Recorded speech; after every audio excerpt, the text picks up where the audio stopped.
नमस्कार दोस्तों, आज की कहानी है बुढ़ापा। हमारी सोसाइटी बड़ी है और मेरे बगल वाले फ्लैट में सिर्फ एक बुजुर्ग रहते हैं। वो उस फ्लैट में अकेले रहते हैं। उनका नाम है राम बाबू। जहाँ तक सबको पता है, उन्होंने बताया था कि उनकी पत्नी नहीं है और उनके दो बेटे हैं, मगर ना ही मैंने और ना ही मेरी पत्नी ने कभी उनके बेटे को देखा है। आज सुबह से ही उनका दरवाज़ा नहीं खुला। अखबार बाहर ही पड़ा था। कहीं अंकल? नहीं नहीं, मैं बुदबुदाता हुआ बिस्तर से उठा। एक अनजानी आशंका से शहर जाता हूँ, पर मैं इस पर विश्वास करना नहीं चाहता। मुझे याद है, रात को ही तो नीचे वाले गार्डन में देखा था। मन में शंका फिर जोर मारती है। इस उम्र में पलक झपकते कब क्या हो जाए कुछ पता नहीं। हो सकता है रात में देर से सोए हों और नींद ना खुली हो, पर वह रोज़ सुबह से खटर पटर करने लगते हैं। पत्नी से पूछा, सुनो, सामने वाले अंकल जी अभी तक नहीं उठे?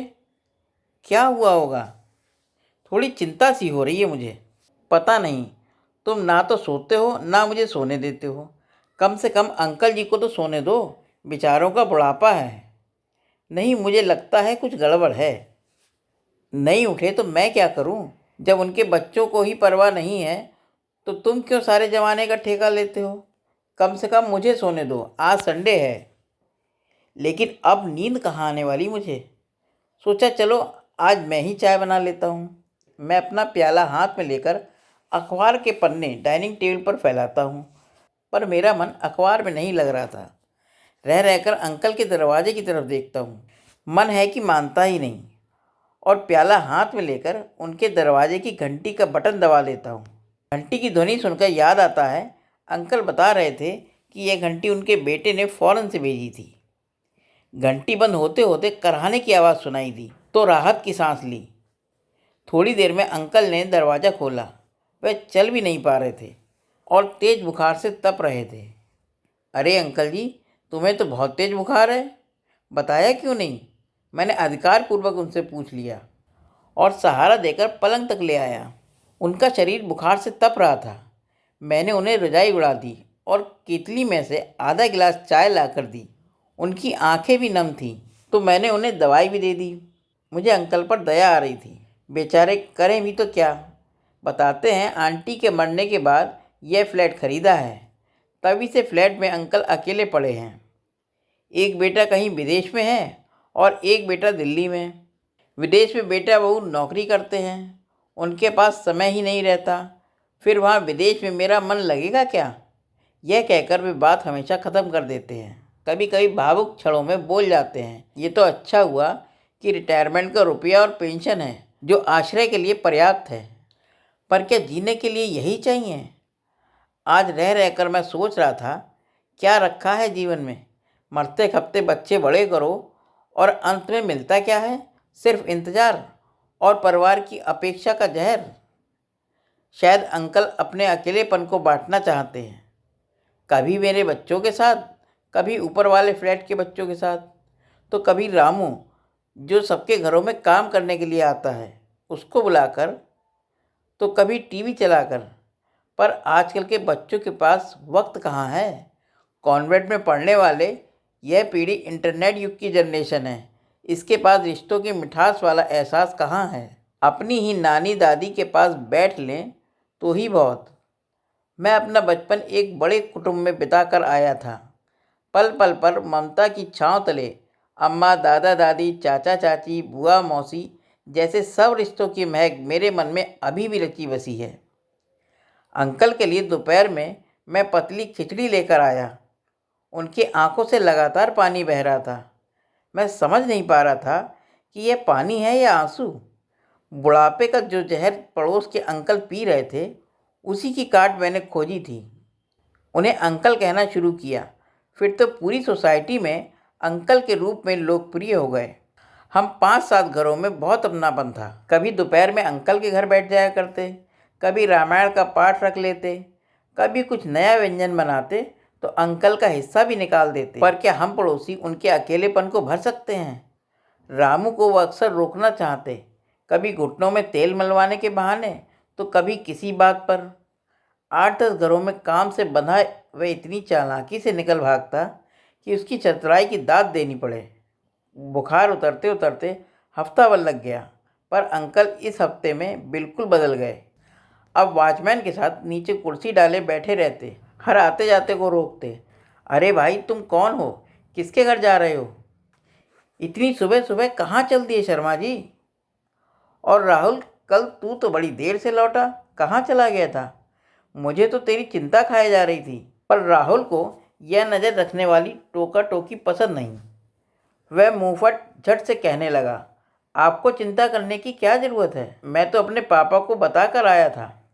ऐसे कितने ही प्रश्न कितनों से पूछते और टके से जवाब पाए। इसके बाद लोग अंकल का सामना करने से कतराने लगे। उनकी इस हरकत पर मुझे भी तरस आता। धीरे धीरे बिल्डिंग में उनकी उपेक्षा होने लगी और एक बार फिर अकेले डिप्रेशन में रहने लगे। उन्होंने फिर से कमरे में बैठकर चुपचाप टीवी देखना शुरू कर दिया। सोचता हूँ कैसी अनकही पीड़ा है, कैसे झेलते होंगे अंकल इस समय को। मैं तो परिवार का एक क्षण की उपेक्षा नहीं बर्दाश्त कर सकता। पर कल किसने देखा, अगर मेरे बेटे भी मेरे प्रति ऐसी उपेक्षा व्यवहार करेंगे तो सोचकर रोंगटे खड़े हो जाते। मैं झट से भगवान को हाथ जोड़ने लगता हूँ। हे भगवान, मुझे बुढ़ापे से पहले ही उठा लेना। यूँ अकेले होने का कड़वापन मुझे एक पल को नहीं चाहिए। लगभग 10 दिन बाद अंकल ने फिर बिस्तर पकड़ लिया। इस बार लकवा का अटैक था। अब और मुश्किल हो गया था उनके लिए। सोसाइटी के लोग साथ दे रहे थे, बारी बारी से सब ड्यूटी करते। रामू की जगह फुल टाइम बॉय की व्यवस्था कर दी। अंकल अब भी चुपचाप ही रहते। उनकी छोटी सी आंखें झुर्रियों में सिमट कर छोटी हो गईं। एक दिन मैंने अंकल से कहा, बेटे को खबर तो कर दो, क्या सोचेंगे वो लोग, कैसे पड़ोसी हैं, पिता की खबर तक नहीं करते। पर वे टाल गए। क्या कर लेगा जानकर, उसका पता मुझसे गुम हो गया है। मुझे लगा उनका कोई बेटा बेटी नहीं है, वह केवल हम लोगों की दया से बचने के लिए बेटे के होने की बात करते रहे। खैर जो भी हो, रात को अंकल की सांस उखड़ने लगी। मैंने डॉक्टर को बुला लिया। डॉक्टर ने कहा, कुछ कहा नहीं जा सकता, इनकी स्थिति बहुत गंभीर है, आप इनके बेटे को सूचना दे दीजिए। डॉक्टर का यह कहना हम बिल्डिंग वालों के लिए चिंता का विषय बन गया। बेटे के आने तक अगर कुछ हो गया तो? मिस्टर शर्मा जी का प्रश्न था। सूचना के बाद भी विदेश से आने में समय तो लगेगा। मिस्टर शर्मा जी को चिंता हो रही थी। सिंह साहब ने कहा, इनके सामान में ढूंढते हैं, शायद बेटे का कोई फ़ोन नंबर मिल जाए। सूचना तो देनी ही होगी। शायद अंकल सबके चेहरे के भाव समझ रहे थे। उन्होंने बुदबुदाकर कुछ कहा, तुम सभी मेरे बच्चे हो, मुझे विद्युत शवगृह में दे देना। गुप्ता जी ने कहा, इनकी पेटी में देखें, शायद किसी रिश्तेदार का अता पता मिल जाए। पर चाबी नहीं मिली और रात 3 बजे अंकल इस दुनिया को छोड़कर चले गए। उनको धरती पर एक चादर पर लिटा दिया गया। उनको नीचे रखने के बाद तकिए के नीचे चाबी मिली। पेटी खोली तो कुछ कपड़े, कुछ रुपए के अलावा एक एल्बम रखी थी। एल्बम खोलकर देखे जाने लगा। यह सब तो अंकल की फ़ोटो हैं। कुछ फ़ोटो खुद के, कुछ पत्नी के और कुछ बच्चों के एक एल्बम में थे। उनके बेटे की फ़ोटो देखकर पांडे जी बोले, इसे तो मैं पहचानता हूँ। अरे यह तो मेरी ब्रांच में ही काम करता है, आजकल ब्रांच मैनेजर है। अच्छा, इसका फ़ोन नंबर दफ्तर से ही ले लेता हूँ। एल्बम आगे देखा गया तो स्पष्ट हुआ कि ये ब्रांच मैनेजर अंकल का बेटा है। कुछ सामान खरीदने के बिल भी थे पेटी में। वह उन्हीं वस्तुओं के थे जिन्हें अंकल कहा करते थे, ये मेरे बेटे ने अमेरिका से भेजी है। सारे राज खुल गए थे, एक बंद मुट्ठी की तरह। जो खुल गई तो खाक की कहलाती है और बंद थी तो लाख की। पर अंकल, तुम्हारी मुट्ठी सदा बंद रही और खुली भी तो खाक नहीं हुई। इसमें बंद था एक पिता का आत्मसम्मान। तो अंकल का नालायक बेटा यहीं रहता है? सिंह साहब बोले। हाँ, पर अब क्या करें, खबर दें? पांडे जी ने सवाल किया। अंकल की पेटी में एक डायरी भी मिली, कुछ यादों को समेटने वाली। बेटे को सूचना दे दी गई। शव वाहन भी आ गया था। बेटे के आने तक एक सन्नाटा पसरा था। कमरे में जहाँ थी अंकल की डेड बॉडी और हवा में तैरता एक प्रश्न, क्या अंकल के बुढ़ापे को अकेलेपन से बचाया जा सकता था?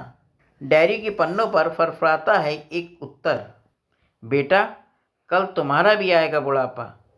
यह कड़ी यूं ही चलती रहेगी जैसे सुई के पीछे धागा लगा रहता है। पर सब शांत थे, एकदम मौन। दोस्तों, आपको ये कहानी कैसी लगी? अगर ये कहानी अच्छी लगी हो तो मेरे चैनल को लाइक करें, सब्सक्राइब करें और शेयर करें, ताकि मैं आपको और नई नई कहानियाँ लाकर सुना सकूं। धन्यवाद दोस्तों।